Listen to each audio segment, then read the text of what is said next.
So when I'm driving from Harare, I have to pass through Gumonjanda before I go to Chiwenga villages. I decided to go first to my auntie's place so that I could inform her of my intentions to pick her up so that I can bring her to Harare for a medical checkup, and also so that we can spend quality time with my family. I went to my auntie's place. The name of my auntie is Chiwenga. We call her Auntie Grace because that is her name. After I spoke to my auntie, I went there with my sister in the Lord. So after arriving at my auntie's place, I spoke to her. I told her that I'd come to pick her up, and I also told her that I wish to proceed to the Chiwenga homesteads so that I could see my brothers and my relatives there, and also see how my sick brother was doing, Chiwenga. My auntie was supposed to prepare for our journey while I go to see my elder brothers.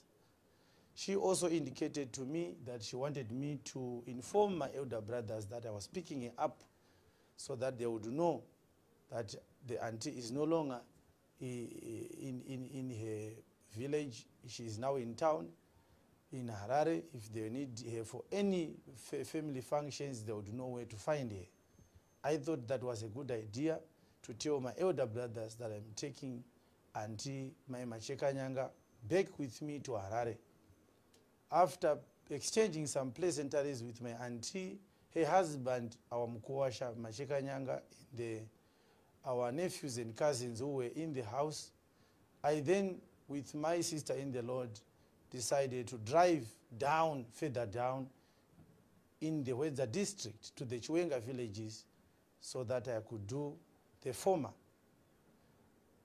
I drove and I came to my brother's house, my brother's homestead, Chiwenga's house, and I found out that he was not there. His young nephew who was there told me that grandfather, it was actually his grandson, a son to one of his daughters. He was around 9 to 10 years old. He told me that Sekuru, grandfather, is not here. Where is he? The young boy indicated that there was going to be a function at our uncle's place of residence. And this uncle I'm talking about, my uncle in the sense that he is my father's elder brother. He's late now. We call him Mdara Makarichi. He is the father to the vice president. So I know where my uncle used to live. I know his house. I have been there. I stayed with him while he was alive for a number of days. We were very good. We were very close. I was close to him. So I knew where to go to look for my elder brother, Chiwenga, who happens to be the elder brother to Vice President Chiwenga.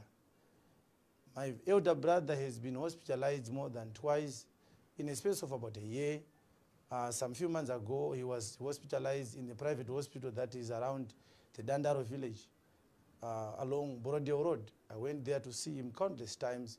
So I was not around. I was in South Africa. I decided to check up on him, how he was doing. I went to my uncle's place only to find out that there was heavy presence of the military. The presidential guards were there mounting their guards with their AK-47, their rifles and their guns by the gate of the homestead of my uncle, and I saw some intelligence personnel in plain clothes, civilian clothes, that were manning the house. And on the other side of the road, which was my uncle's fields, I saw the Nyaradzo people pitching some tents there. They had already pitched a bigger tent when I arrived there. So I parked my car. I walked into the yard, into the house of my uncle, and I came to a certain tree that is in the center of the house, in the center of the home, the stand, the yard. I saw some 3 gentlemen who I perceived they were senior military personnel who were maybe preparing for the events that were going to be conducted in those tents that were being pitched. I indicated that I wanted to see my elder brother. I identified myself as Stalin Chiwenga. I said, I want to see my elder brother, Onisimo. They said, oh, you are looking for Bamkuru. Who are you? I said I was his younger brother, and I wanted to see him. They said I should go into the house to check on the guards that were in the house, or there's people in the kitchen to find out if they've seen him. They said he was here a few moments ago. I went into the house, the main house. The officers who were in the kitchen, they said to me, he has gone out. They don't really know where he has gone. They are the ones who said, why don't you call him? And I said, I don't have signal on my phone. They said, go up hill, because my uncle's house is just on the foot of a hill. Go up, you'll find a rock, and there you pick up a signal on your phone. I did that. When I went up the house, on the rocks that were above the house, there was a small gazebo there, and there were also soldiers mounting guards with their weapons. This is not an unusual situation. We know that our cousin brother, the vice president, is a government official, and therefore it is needful for him to have security. So I spoke to the soldiers. I wanted to pick up a signal on my phone to call my elder brother. They said, go up on that rock, you pick up a signal. I did pick up a signal. And after picking up the signal, I tried to call my elder brother's number. I couldn't get hold of him. I think he had no reception on his cell phone. I came down from that hilly area to the house.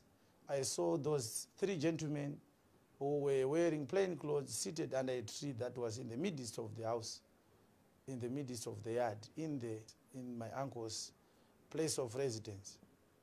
I told them that I failed to get hold of him on his phone, and therefore I was going. I also told them that I was also looking for my elder brother. Again, his name is Joseph, and I couldn't get hold of him. The people that were at his house had said he has gone to attend a meeting at Chigondo, and is coming back probably by the end of the day. So I said to them, I wanted to tell them that I'm coming to pick up Tete to go with her to Harare, and I also wanted to check on my brother's health. But I was rushing back to Harare because I was supposed to address a church. I was supposed to preach via teleconference to our church that is in the UK at 2:30. So they said, it's fine, you can go. I exited the house through the gates, and I went into my car. As I started to drive off, they whistled that I should stop. And when I stopped and looked back, they said, you should come back. I drove back, I reversed my car, and I parked it correctly ahead of an army truck that was parked by the side of the fence. And I got out of the car, and several men, around 7 of them, they approached me. I saw them whispering to one another as they came to speak to me. When they came to me, they then said to me, we didn't know you. Are you the famous Apostle T.F. Chiwenga? I said, I don't know about famous, but it is true. I am Apostle T.F. Chiwenga. So after saying so, they then started to, they put me in the center of a circle. They started to ask me questions, and they started to say, did you know that the vice president is here? And why are you here? What is your mission for coming here? I told them about my mission. I told them that I was not aware that the vice president was there. Do you know about the function we are going to hold tomorrow? I said, I don't know about the function. The reason why I came to my uncle's place of residence, my late uncle's place of residence, I was looking for brother Onisimo Chiwenga to see how he was doing with his health and to inform him that I was taking Auntie Grace, my Masheka Nyanga, with me back to Harare. So they started to interrogate me, they started to question me, they started to say a lot of things. They indicated to me that the vice president was very angry at me on account of the messages that I preached. That interrogation lasted for around an hour. When this happened, it was around 25 minutes to 1 afternoon. But it lasted for around an hour. After 30 minutes of that interrogation, I saw one of my cousin brothers again. His name is Masimba Chiwenga. He works at one commando barracks there along Airport Road. So he came, and the intelligence officers and the army officers asked him. They said, Masimba, do you know this man? And Masimba said, how can you say, do I know this man? How can I not know my young brother? He is my young brother. Then they said, this is the man who is causing a lot of anger and bitterness to the vice president because of what he preaches.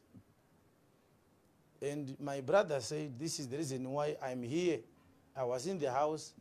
One of your officers came to Vice President Chiwenga and told him that Talent is here. So he has asked me to go and speak to him and find out if he has wronged him in any way that he speaks so badly about him. In Shona, my brother Masimba said, Vice President, vaudzwa nema intelligence officers kuti Talent asvika vakabva vati enda unotaura naye Masimba, gadzirisana nemunina wako mubvunze kuti pane chandakamutadzira here. So when Masimba said that, the officers then said, we didn't know that Apostle T.F. Chiwenga is actually related to Vice President Chiwenga. If you had not indicated that he is one of the family members, we could have done something very bad on him. If since you have indicated that he is your young brother, you can speak to him. So Masimba spoke to me. He started to ask me questions about a certain video in which I was saying the vice president is not even fit to be a village head. He is not fit to lead this country. He said he wanted to know if I did make those statements. I said to him, I cannot comment on a video that you found on the social network platforms, on social media. If you don't show me the video, there are so many videos and so many text messages that are circulating in our communities, purportedly written or created by Apostle T.F. Chiwenga, but many of them are not true. Many of them are doctored to say something that is contrary to what I have actually said. If you have got that video, I want to see it so that I can give you a response. I said to him, when I preach what God says to me. And I know there are consequences that I'm going to face on account of that message of Christ. So if you show me that video and it comes out that I am the one who did that video, then I will not lie that I'm not the one who did that video. I will tell you that I have done that video. If there are consequences that I'm supposed to face on account of what I say as I preach, I am willing to face those consequences. One of the men that were there, whose identity was not revealed to me, he was just known as Sergeant. He then came and said, well, Masimba, wait for a few minutes. We want our intelligence officers to ask him a few questions in that car. So go. There were 3 men. One of them was wearing a green shirt. He was a tall man. They indicated that I was supposed to go to a Mazda BT50, which was gray in color, which did not have number plates on it, so that those men could ask me questions. They indicated to me that I was not supposed to go anywhere until they are done with me, until they decide if and when they would want to release me to go home. So I didn't comply with them because I wanted to answer their questions, but I was threatened that if I don't cooperate, I may not even know the bad things, how many bad things were going to happen to me. So I tried to hand over my mobile phones to the sister that I traveled to my row home with. The sergeant said, no, you can't do that. Go with your phones. So I went to that gray Mazda BT50. They said, go into the car. I said, no, I will not go into the car. If you want to ask me questions, I'll be standing beside the car, and you'll be seated in that car, and I'll answer your questions. The reason why I refused to enter into that car, I didn't know what their intentions were what if they decide to drive away with me? I was going to put the life of the sister that I traveled with in danger, and I was going to also go into harm's way. So I decided to answer their questions while I was outside that car. They asked me questions, very personal questions, and for some moments I was quiet. I didn't want to answer them because they wanted me to tell them all the personal details that I have: my name, my mobile contact details, my wife's national ID, my residential address, the names of my children, the addresses of our church, where else we do our services. They even wanted me to furnish them with details regarding the cars that I have and the registration numbers of my cars, and I didn't give them.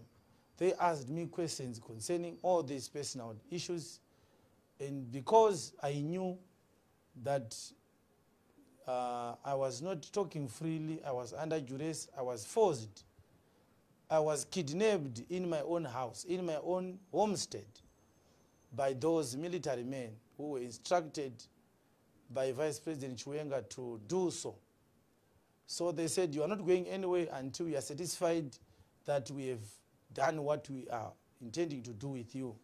So you have to finish us, you have to tell us all these details. So I could not lie to them because lying is not in me. I told them where I stay. I gave them my mobile contact details. I told them about my wife, about my children. So one of the officers asked me questions like, are you a politician? I said, I'm not a politician, I'm a preacher. And after about an hour, they said in their questions, in their interrogations, they asked me questions like, do you hate your brother? I said, I don't hate the vice president. How do you expect me to hate him? He has not wronged me in any way. They asked me questions like, do you know that the vice president is sick? And why have you come to see his elder brother, Onesimo? Why don't you go to see him because he's not feeling well? And I told them that I knew that he was sick, receiving treatment from South Africa, and that he had just come back. So I intended to go and see him, how he was doing. But my mission for going to Wedza was not to see Vice President Chiwenga because he doesn't live there. He lives in Harare. If I wanted to see him, I would go to see him to his house. I know where he stays. So they asked me when was the last time I spoke to him one-on-one. I said I met him at the funeral of my sister, my late sister who passed away, who lived in the Marondera farming area around March this year. That's where I last met him, but there were so many people there, I didn't have a moment to speak with him, just the two of us.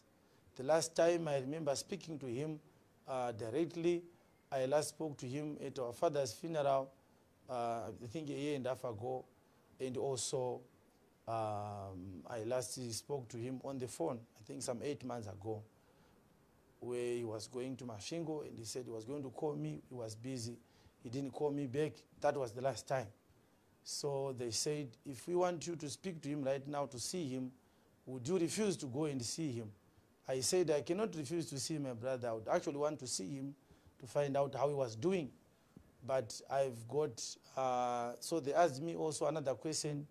They said, would you want to discuss this issue with him and tell him that you don't hate him, probably the things that that he's not happy about were just the media's stretching your words out of context, or would want to iron out these issues with him right now? I said I have no problem with doing that.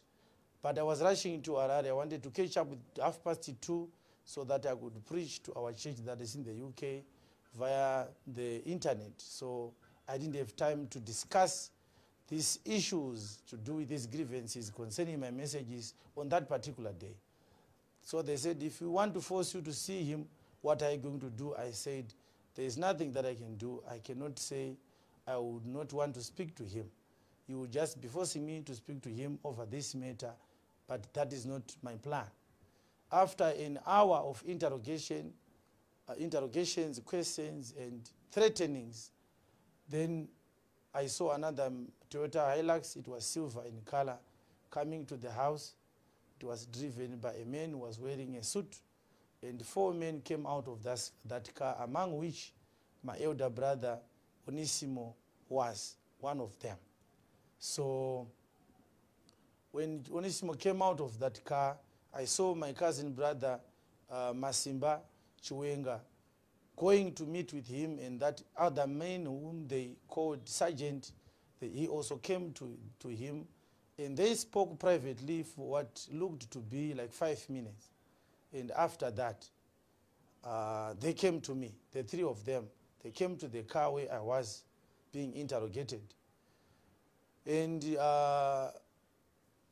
that sergeant said to the officers that were interrogating me, this is their elder brother, this is the eldest person in the Chiwenga family that we have now.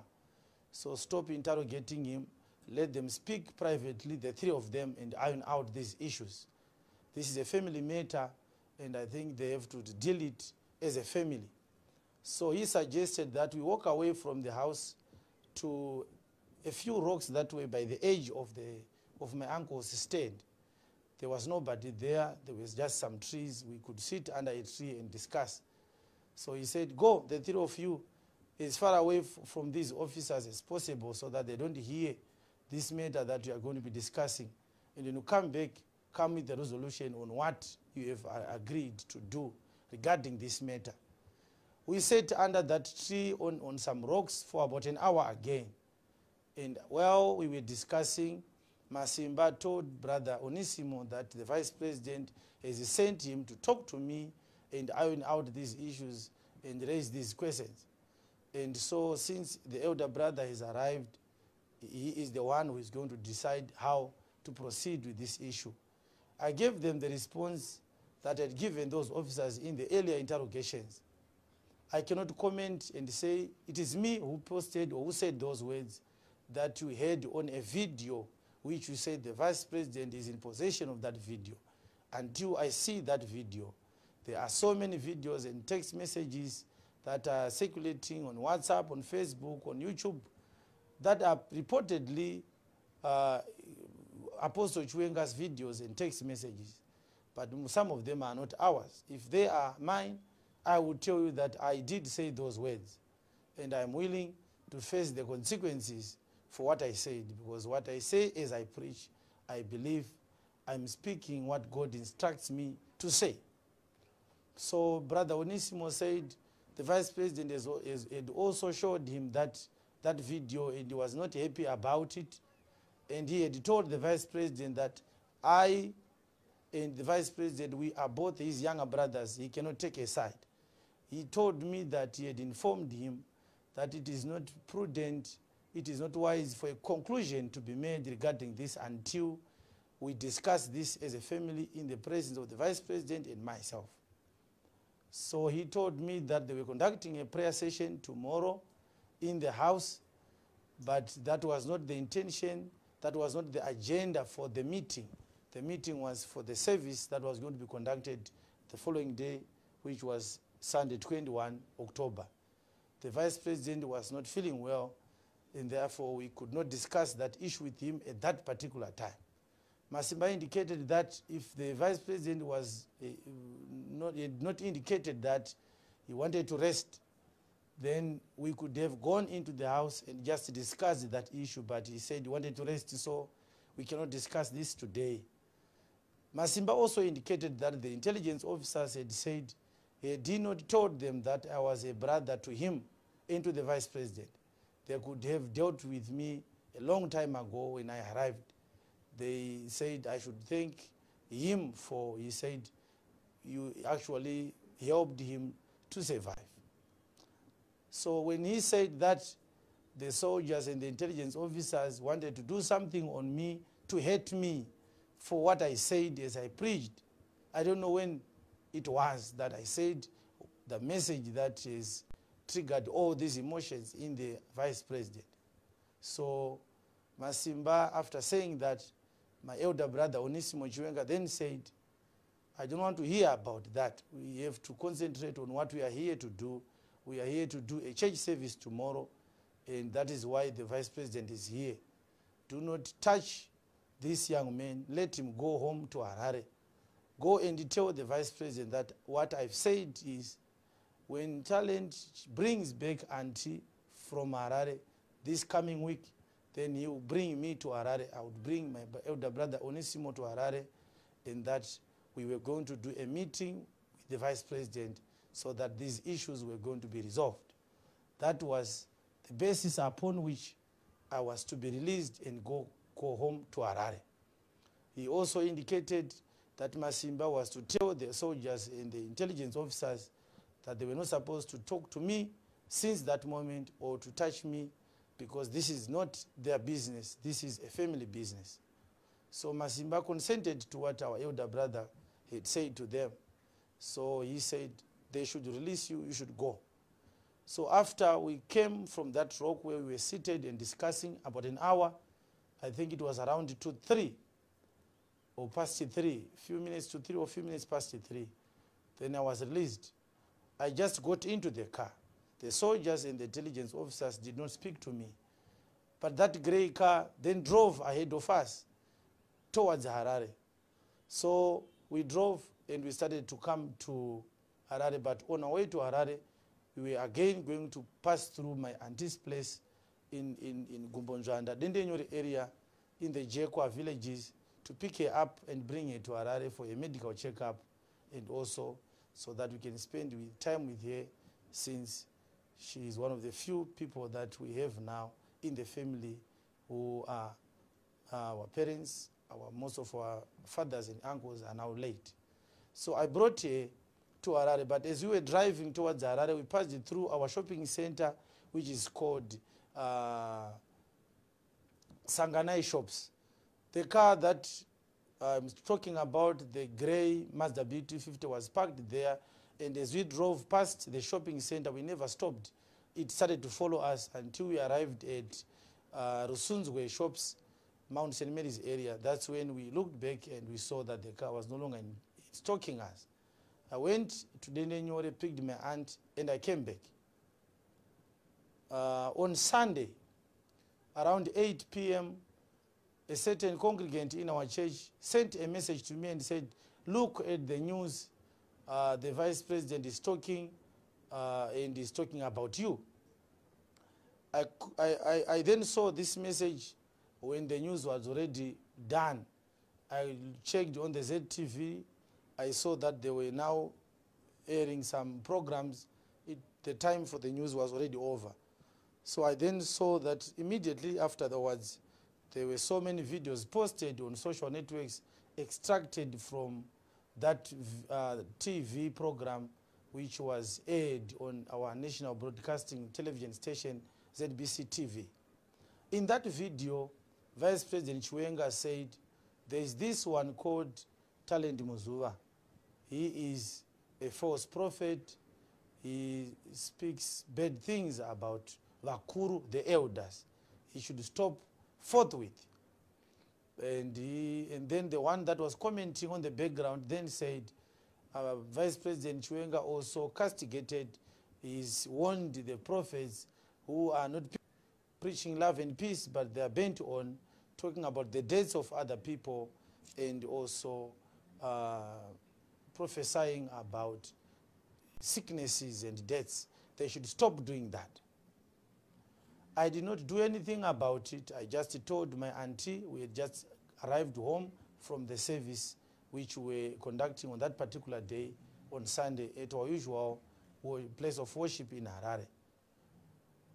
My auntie said, just keep quiet about it. Maybe when I go home, I'm going to talk to your uncle and to your elder brother Onesimo, and we are going to find a way to deal with this. What then prompted me today to record this video is that I then saw a tweet. Maybe you can give me my phone. One of my phones is inside there. I want to read that message which was sent yesterday, the other one.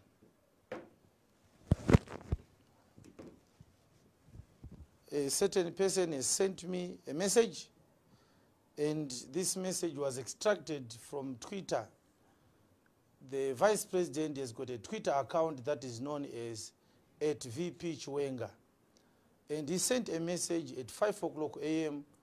yesterday, 22 October 2018. In that message, the Vice President said, and I quote, "There are some who now call themselves prophets. There is this one who is called talent. Let it end today. Let it end here now. We don't have that anywhere. Someone moves around attacking seniors, claiming to be worshiping God. God does not send you to insult others." Now, this message was sent on Twitter by the Vice President of the Republic of Zimbabwe at 5 o'clock a.m. in the morning. When I received this message, I received it today in the morning. I then spoke to my auntie about it. And then auntie says, one of our Mzukuru, who is called George, he called yesterday in the evening and he told my auntie that after the Vice President has made the utterances that he made publicly on the national television station that appeared at the 8 o'clock news on Sunday. After he said those words, he also spoke about me in that event that they were conducting at our home on Sunday. He said, Vice President said, "You uncles and you aunties and you, my young brothers, talk to Talent about it. I don't want him to continue to do what he is doing." I don't remember talking about Vice President Chiwenga maybe for the past 30 days.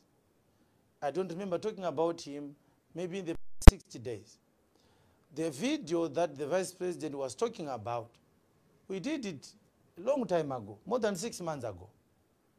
More than 6 months ago. So I don't know the insults that he says I've said about him.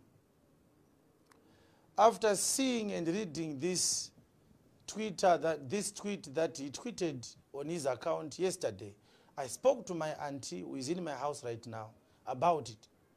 And he told me that our nephew George had also told her on the phone that the Vice President had also made more comments about Talent even after the event had ended. And the elders said, "We are going to talk about it." So my auntie was saying, if your brother wants the family to deal with this matter, why does he go on social network platforms and discuss this? I was in Wedza.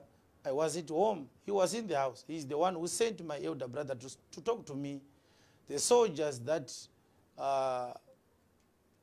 they kept me to them, they restricted me, they forced me to answer their questions, they interrogated me, they threatened me, they were working for him.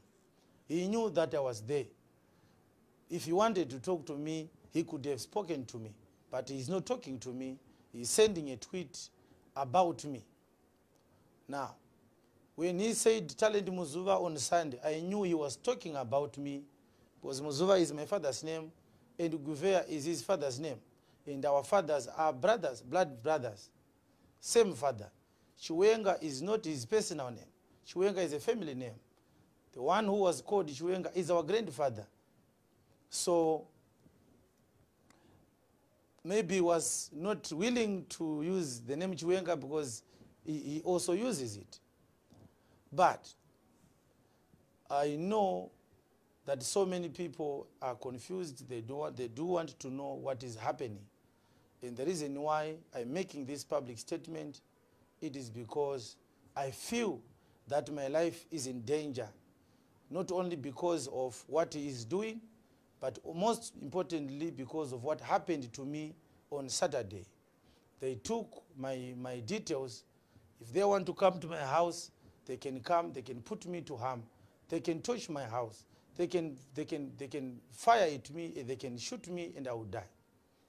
The reason why I'm recording this and making this statement, it is because I want the people of Zimbabwe who care about me, who are being blessed by the messages that I preach and those that I preach with.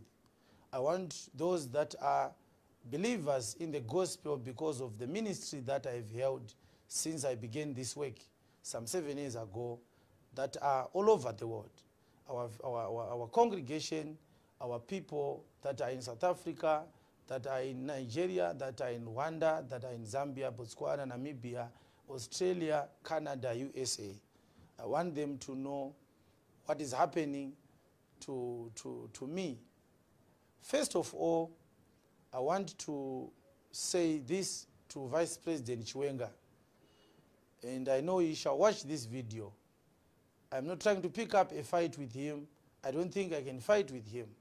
He's way, way more powerful than I am. He is the Vice President of this country. He is a long-serving commander of the Defense Forces. He is our respected war veteran, and we respect him for that. And above all, he's a cousin brother to me. If he says he doesn't know me, he will be lying. I've met with him more than twice, more than thrice in my life. I've spoken to him even over the phone. Even his wife, she knows us, me and my wife. We have gone to see her in her offices because this is a family issue. But if I feel that my life is in danger and the life of my wife and children, it is in danger, I cannot keep silent while the Vice President uses all the resources that are at his disposal. The national broadcaster, Zimbabwe Television, ZBC TV, uses their resources to publish the statement that was made about me by Vice President Chiwenga. I think it is important for me to respond. I would not have responded if the Vice President had not tweeted, because my auntie had said this is a family matter. We were going to discuss it at home as a family. We don't need to bring the whole nation or the whole world into the affairs of the family. But the Vice President is aggrieved. Maybe he didn't sleep at all. He woke up at 5, he sent a tweet. Now, I want you to know the rest of Zimbabwe, the rest of the world, Vice President Chiwenga, and all those that work for him. I feel that my rights were violated on Saturday. According to Section 61, subsection 1A of the Constitution of Zimbabwe, it says every person has the right to freedom of expression, which includes freedom to seek, receive, and communicate ideas and other information. And subsection 5A of Section 61 of the Constitution of Zimbabwe says freedom of expression and freedom of media exclude advocacy of hatred or hate speech. If I did violate the law and I used hate speech towards the Vice President, as an aggrieved citizen, he could have used the law. He could have approached the police. If I violated the law, I'm willing to be arrested. If I violated the law, I'm a criminal. I've got to face justice. Why don't they send police officers to arrest me? Let me face the magistrates. Let me face the High Court judges. Let me face the judge who would declare me guilty or innocent of contravening the law. I've got a right to express not only my views, but as a preacher, I've got a right, I've got a mandate to declare what God says. I stand with what I said about Vice President Chiwenga. I believe that he's not fit to lead this country. But I've never said it in a way that incites people not to vote for him, because I'm not a politician. He was appointed to be a vice president. And he is our vice president. He is my vice president even up to this day. I love him because he is my brother. But I don't believe that being a brother to him must silence me, must gag me, must censor me from airing my views. If he wanted to know why I said so, he could have just summoned me. I could meet with him and discuss it. If he wanted to know what is God's message regarding him as a vice president, he could have given me the opportunity to meet with him and discuss it. I am a very, very young man. I cannot challenge him when it comes to physical issues of this life. He is an elderly brother to me. I was born in 1985. 5 years after he had come back from war. And therefore, I cannot speak anything that may derogate him or speak evil about him. He is an elder. But he must also understand that as young as I am, I serve the God of heaven. And when it comes to my office as an apostle, my age in my life, in my body, no longer matters. I speak for the God of heaven. And the God of heaven challenges, he corrects people, and he rebukes people who he wants to correct. And if he chooses to use me to correct Vice President Chiwenga, and Vice President Chiwenga believes that because he's there, he has got all these credentials that make people respect him, revere him, and some fear him. He thinks that I can also fear him, and therefore I should not speak the mind of God. Then I think Vice President Chiwenga is sadly mistaken. I don't fear him. I respect him as a brother. I speak what God instructs me to say. I am willing to die for what I say. As a preacher of the gospel, I know the consequences that Jesus said are going to, the ministers of the gospel are going to encounter those consequences. Some of the preachers that preceded me, they were killed for this gospel. Some of them were imprisoned. Now, the Bible in the book of Leviticus chapter 19 verse 17, I'm going to read those scriptures. Leviticus chapter 19 verse 17, it says, "Thou shalt not hate thy brother in thine heart. Thou shalt in any wise rebuke thy neighbor, and not suffer sin upon him." The Bible is saying if you do not rebuke your brother, your neighbor, you are suffering sin upon him. And God was exhorting and forbidding Israel from just watching people walk away from God, blaspheme God, and do things that violate the principles that God has set us, that we live by them because we fear them. God is instructing people that they should fear God, and in that regard, they are supposed to rebuke those that require the rebuke. Proverbs chapter 9 verse 8 says, "Reprove not a scorner, lest he hate thee. Rebuke a wise man, and he will love thee." If you are a wise person and you are rebuked, then you have to love the person that is rebuking you. Proverbs chapter 24 verse number 24 to 25, "He that saith unto the wicked, Thou art righteous, him shall the people curse, nations shall abhor him. But to them that rebuke him shall be delight, and a good blessing shall come upon them." I will repeat again, Proverbs 24 verse 24 to 25, "He that saith unto the wicked, Thou art righteous, him shall the people curse, nations shall abhor him. But to them that rebuke him shall be delight." If you say to a wicked man, "You are righteous," the Bible says you shall be cursed by God and the people, and nations shall curse you. If a person is found doing something wrong, and you say he's doing something good because you fear him or you want money from him, you are cursed. So when people that are in government are on the wrong side of the principles of God, it is the duty of the true church of God to rebuke the leaders of the world, including Vice President Chiwenga. It is unfortunate that my cousin brother believes that he cannot be rebuked because he has become so powerful in this country. And therefore, I am wrong at rebuking them. I said in one of my sermons, it is foolish for the president and his government to hire a chartered plane for Mai Mugabe to come and mourn for her deceased mother, while the nation is losing precious lives to cholera because of lack of resources to provide clean water to the citizens of Zimbabwe. And I think I have not wronged them in saying that it is foolish, because I believe it is foolish. And if I'm going to die for saying that, I'm going to die a happy man. I also said that our government is complicit in the death of the 7 people who were shot dead by the army just after the results of the elections we have just conducted on the 31st of July this year.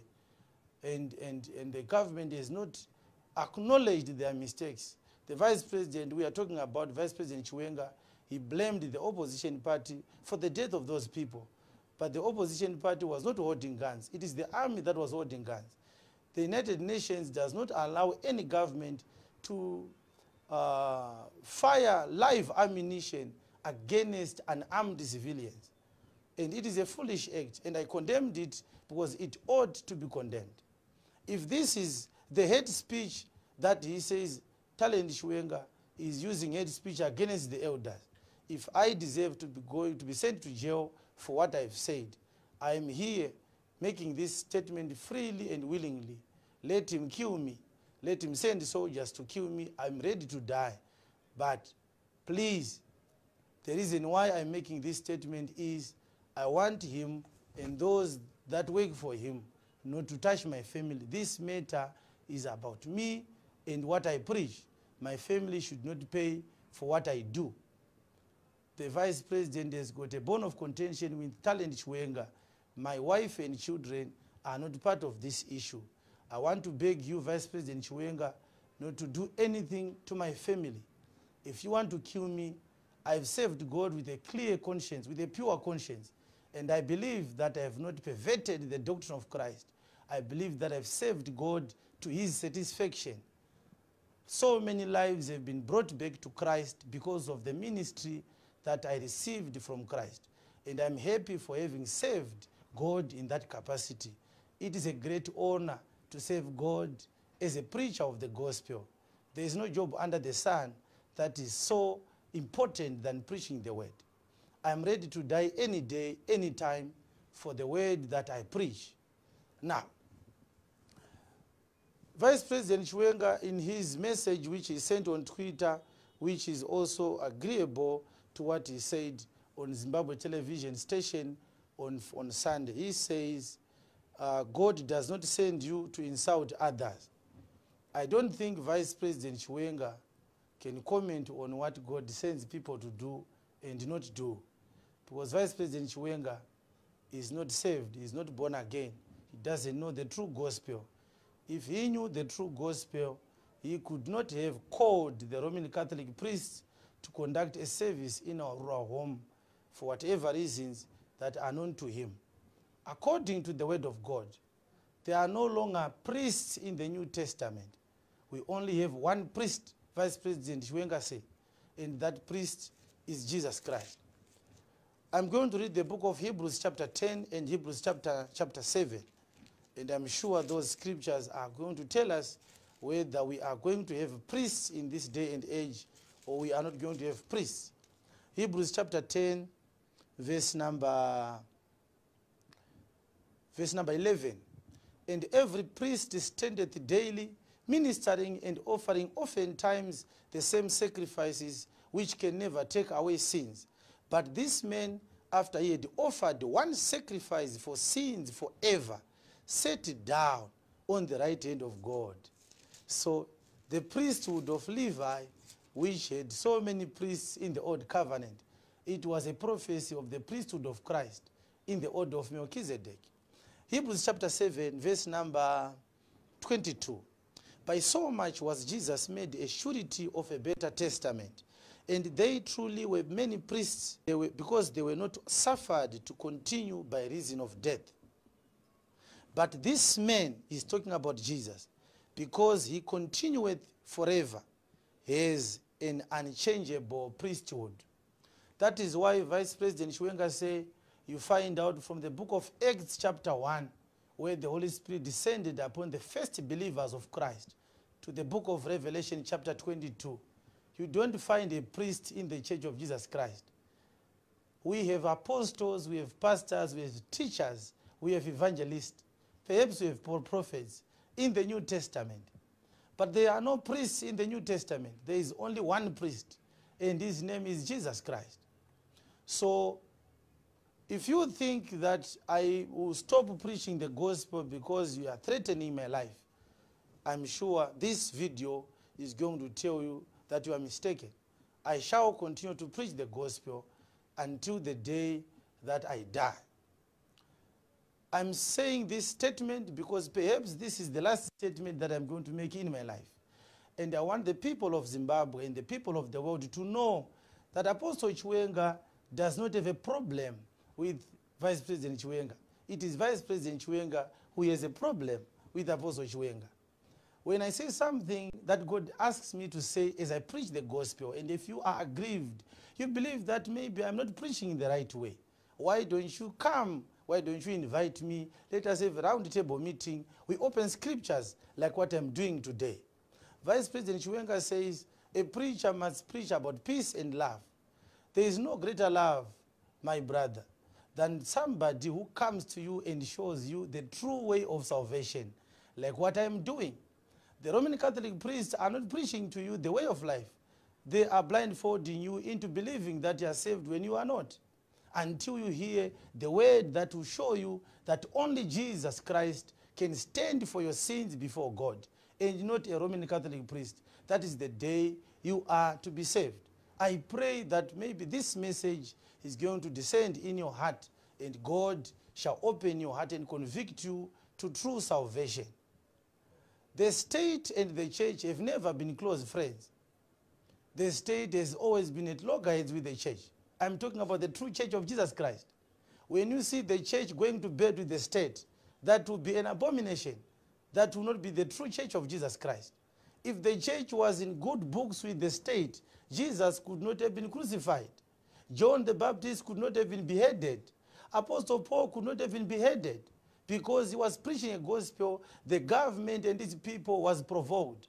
They thought that they were being challenged by the gospel, but no, the gospel is not challenging you.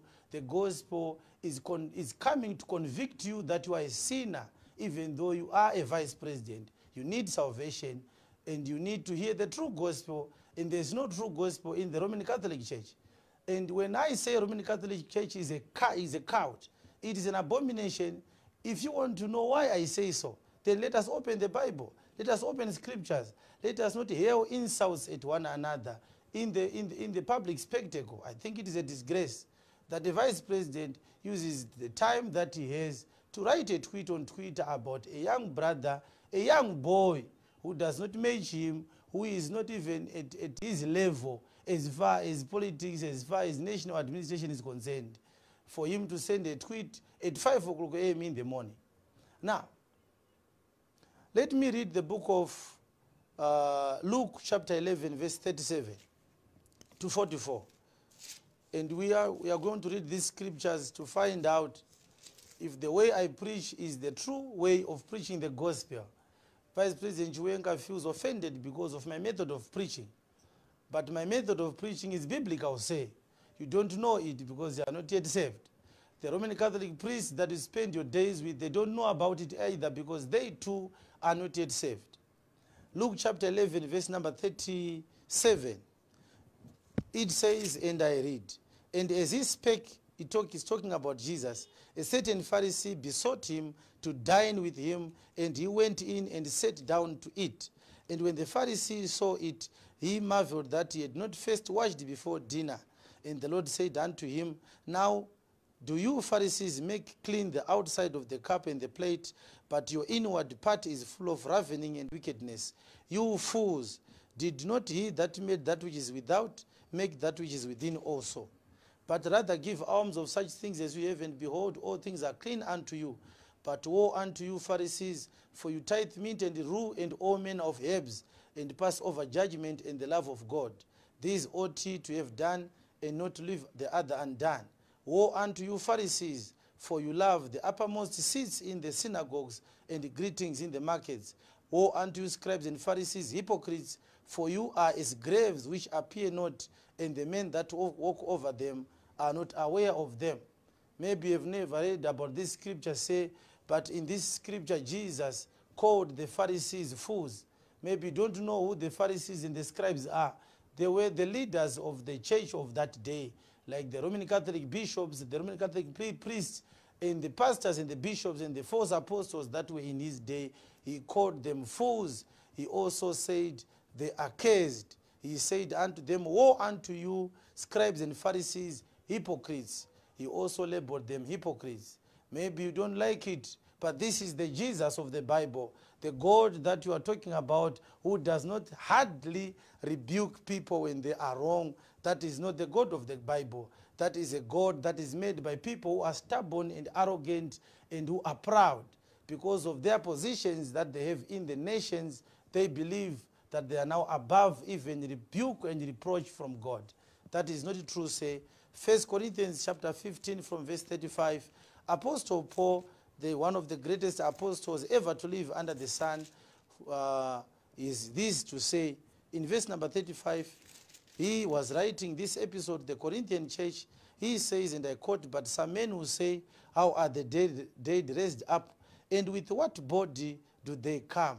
Verse 36, it says, "Thou fool, that which thou sowest is not quickened except it die."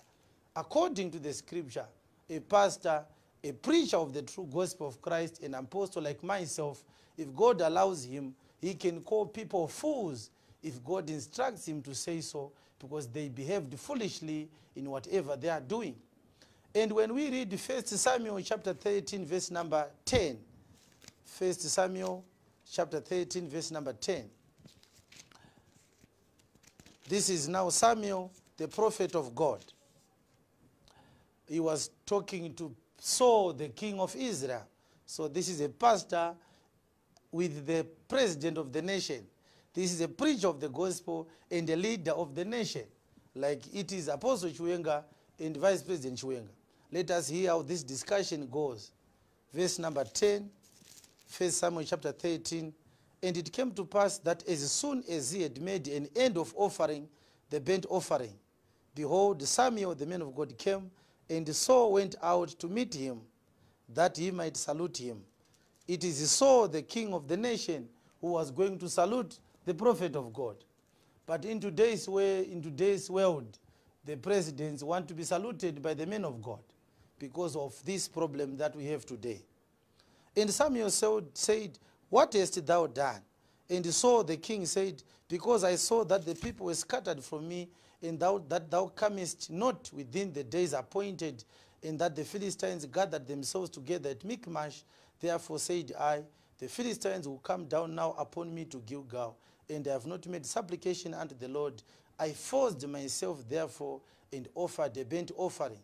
Verse 13, "And Samuel said to Saul, Thou hast done foolishly, thou hast not kept the commandment of the Lord thy God, which he commanded thee. For now would the Lord have established thy kingdom upon Israel forever." Now, you are saying people that God does not send people to insult others. Maybe King Saul would say the same words that you have said, say about me. But here we are. In the Bible, we have the king being called a fool by the pastor, the prophet of God. His name is Samuel. When you read chapter 13 of 1 Samuel, you will not hear Saul the king responding to what Samuel said and said, "Why are you calling me a fool? Do you know that I fought for this country? Do you know that I'm the president of this country?" This is nothing to do with your position. This is something to do with God, the God of heaven. He is above your position, say, and the God of heaven is the one who has sent me to preach the true gospel in Zimbabwe, so that the people of Zimbabwe may know the truth. We have had a very big problem in this country where the so-called church, not being the true church of God, goes to attend rallies for political parties and government leaders so that they can ratify the things that they are doing, so that they may get money at the end of the day. I am not preaching so that I may get money, because the vice president on Sunday said, "Varukutsvaga mari." I'm sure, say, if you look at me properly, you will see that if I was looking for money, there is no way I could be preaching the way I do. There are people who are looking for money and they were close to you. The priests that conducted the service with you on Sunday are the ones who are looking for money, because I'm sure they got something from you for doing what they did with you on Sunday. The reason why I was not there, it is because of this issue. You think I'm your enemy. I'm not your enemy. The only thing I'm seeking is so that people may hear the true gospel of God, and you are included. You need to hear the true gospel.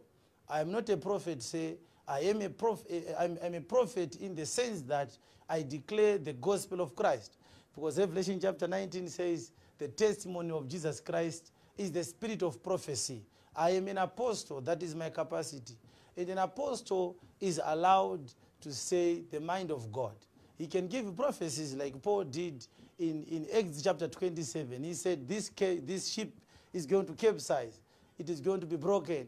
He said that prophecy, and those that were in that ship, the masters of the ship, they said, you are a fool. How do you give a prophecy concerning the breaking of the ship? But it happened. The ship eventually broke. I think the reason why the vice president is angry at me today when I said those words more than 6 months ago, it is because of the prophecy that I gave. Viewers all over the world and people of Zimbabwe, you can go on the social networks. I gave 2 prophecies. The first prophecy was concerning Adonijah and Joab. The second prophecy was that I saw 2 coffins, and those coffins contained leaders of this country. But the vice president is not feeling well. I never said I saw the vice president in one of those coffins. I simply said I saw 2 coffins. I saw the death of leaders in our country. One is dying and another is going to die. I still stand with that prophecy, say, I will not apologize for speaking what I saw. I saw those 2 coffins, but I never said you are one of the people that are going to die. If there are other men of God who said I was talking about you, maybe they are wrong. They are just trying to incense you into doing something that is unfortunate to a man who has never meant any harm to you. I am an ordinary Zimbabwean, and I am a preacher of the gospel of Christ. When I gave those prophecies, I was not talking about you. I never mentioned your name. Maybe it is because of that issue that the vice president continues to say a prophet named called talent, a prophet called talent. I don't find it good. I don't find it a moment of happiness to see a vice president for 2 or 3 consecutive days appearing on public and talking about the name of a person in this manner. Maybe you are not planning to kill me. Maybe you are not planning to put me to harm. But as a leader in the nation, if you say these words, there are people who work for you. You command a very big group of people. You are the leader of the nation. And if people hear you speaking about my name all the time, who knows? One may come one day and shoot me to please you. Because apparently people are going to see that the vice president is not happy and there's somebody who is causing him sleepless nights. Because at 5 a.m., he sends a tweet talking about the same man whom he has spoken about 2 days ago. I don't think this is a good thing. I'm afraid right now to walk into a supermarket and buy some groceries for my family because of these utterances that are made by the vice president of Zimbabwe. I don't think it is wise for him to continue doing this. If he wants me to be arrested for what I preach, then let the Lord take its full course on me. If he wants to bring me so that I can speak to him on this matter, like what we had resolved on Saturday, he could have left it for the family to deal with this, unlike what he has done to go on the public media talking about Talent Chiwenga. I'm going to read 3 scriptures finally so that I can finalize my statement. Jeremiah chapter 32, verse number 1 to 5. Jeremiah chapter 32, verse number 1 to 5. The word that came to Jeremiah from the Lord in the 10th year of Zedekiah, king of Judah, which was the 18th year of Nebuchadnezzar. For then the king of Babylon's army besieged Jerusalem, and Jeremiah the prophet was shut up in the court of the prison which was in the king of Judah's house. For Zedekiah king of Judah had shut him up, saying, Why therefore dost thou prophesy and say, Thus saith the Lord, Behold, I will give this city into the hand of the king of Babylon, and he shall take it. And Zedekiah king of Judah shall not escape out of the hand of the Chaldeans, but shall surely be delivered in the hand of the king of Babylon, and shall speak with him mouth to mouth, and his eyes shall behold his eyes. And he shall lead Zedekiah to Babylon, and there shall he be until I visit him, saith the Lord. Though you fight with the Chaldeans, you shall not prosper. According to Jeremiah 32, Jeremiah was put in prison by King Zedekiah because Jeremiah had prophesied that Zedekiah was going to be a captive in Babylon.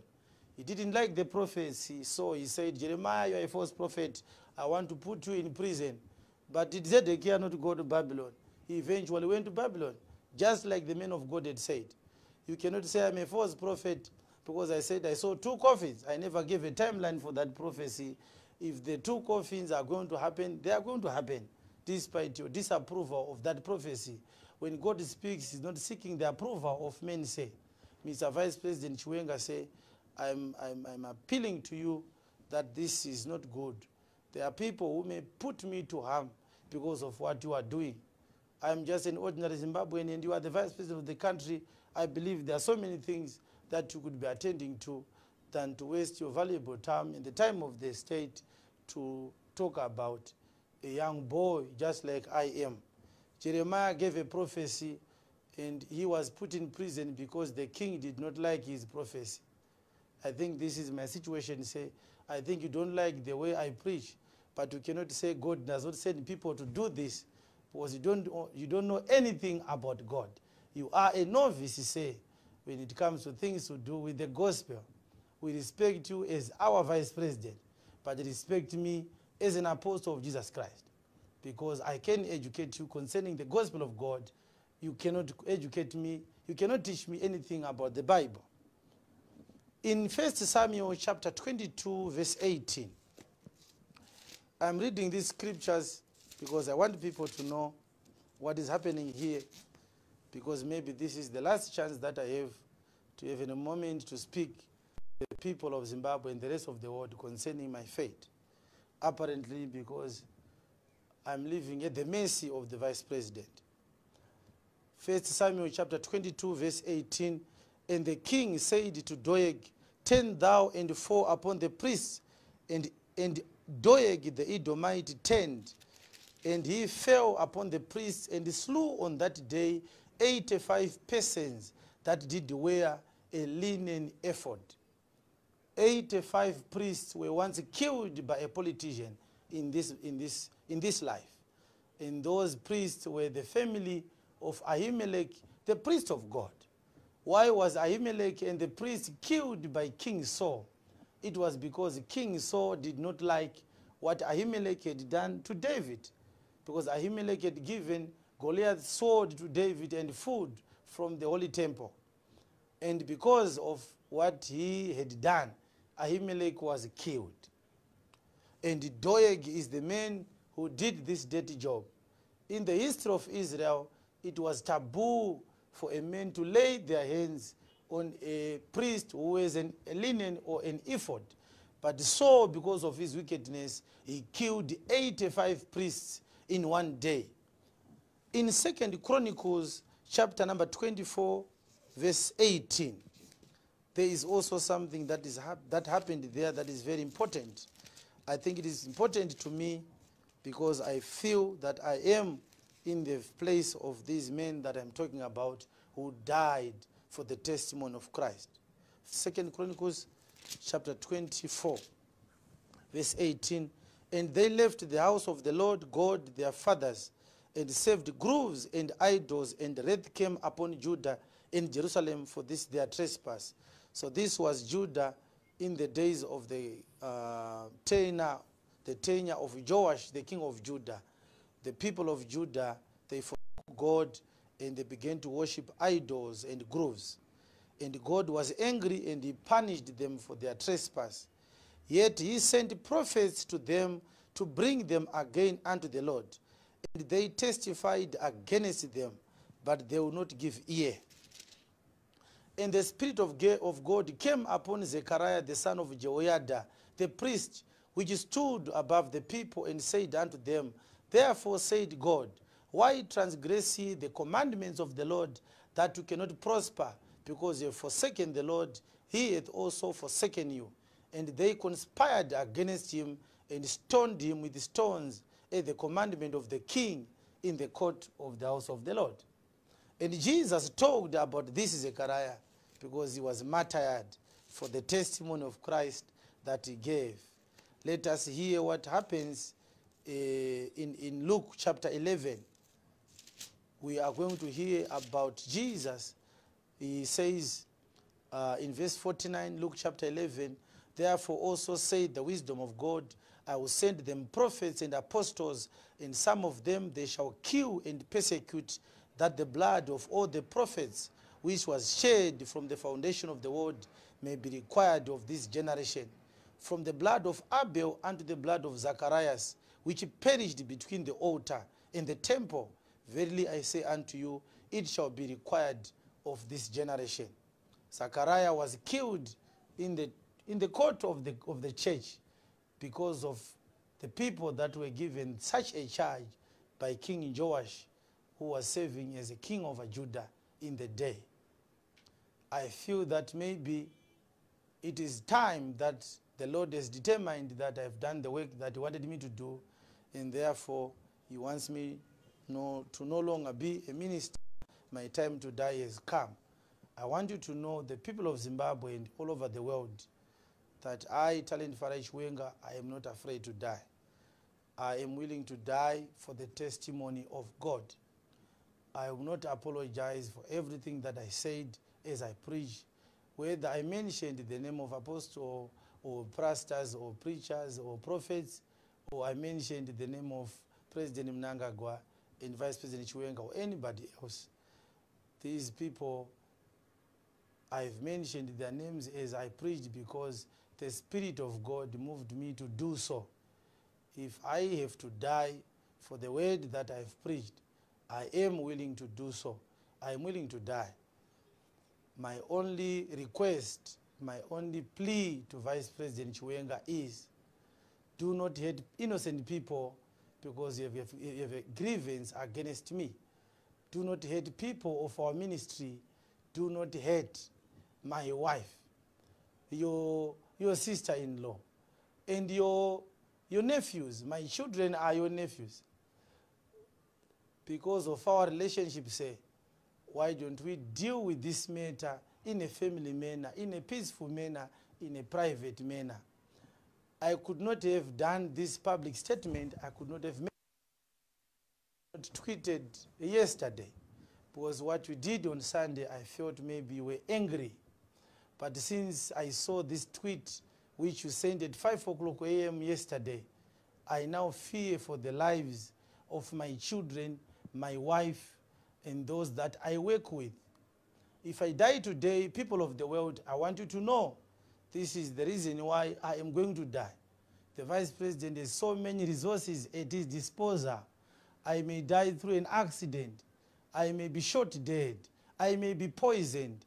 I may disappear like Itai Dzamara disappeared. I'm not saying the Vice President is the one behind the disappearance of Itai Dzamara. I'm simply mentioning the name of Itai Dzamara because he also disappeared because he criticized a government that feels that it is invincible, it is unquestionable to the people that it governs. I don't believe that should be the case, say. This is a democratic country, and you have also been on record insulting other people, insulting other politicians, and nobody said anything about it because maybe they were afraid of you. I'm not insulting you. I'm mentioning your name today because you've mentioned mine more than 2 times now in 4 consecutive days. I feel that my life is in danger.